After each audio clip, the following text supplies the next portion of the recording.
নমস্কার, চৈতালি ব্লগে আপনাদেরকে জানাই স্বাগত। আশা করি সবাই ভালো আছেন, আমরাও সবাই ভালো আছি। আজ ফুলকপি দিয়ে পুঁটি মাছের তরকারির রেসিপি আপনাদের সাথে শেয়ার করব। তার জন্য পুঁটি মাছগুলোকে প্রথমে খুব ভালোভাবে ভেজে নেব।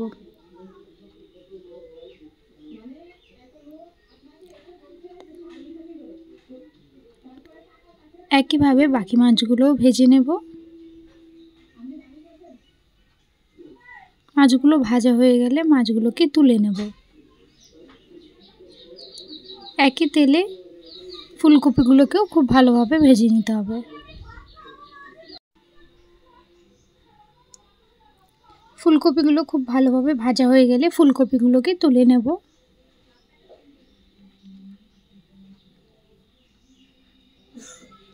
তারপর কড়াইতে জিরে, শুকনো লঙ্কা, তেজপাতা দিয়ে আলুগুলোকে খুব ভালোভাবে ভেজে নিতে হবে।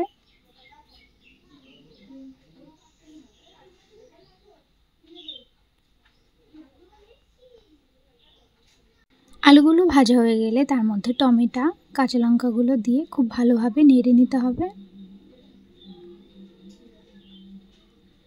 তারপর তার মধ্যে লবণ,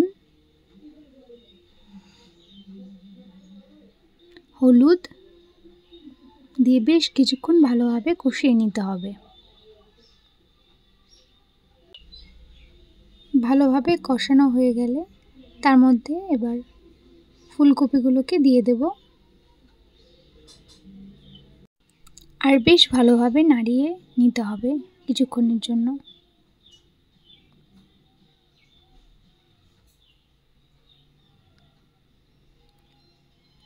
ভালোভাবে কষানো হয়ে গেলে তার মধ্যে পরিমাণ মতো জল দিয়ে দেব আর কিছুক্ষণের জন্য ঢাকা দিয়ে রাখতে হবে।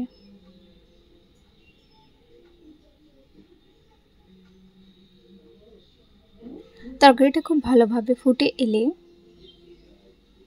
তার মধ্যে ভেজে রাখা পুঁটি মাছগুলোকে এবার দিয়ে দেব।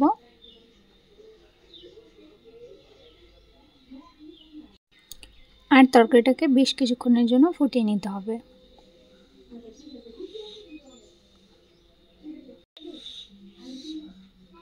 ভালোভাবে তরকারিটা ফুটে গেলে তার মধ্যে এবার গরম মশলা দিয়ে দেব।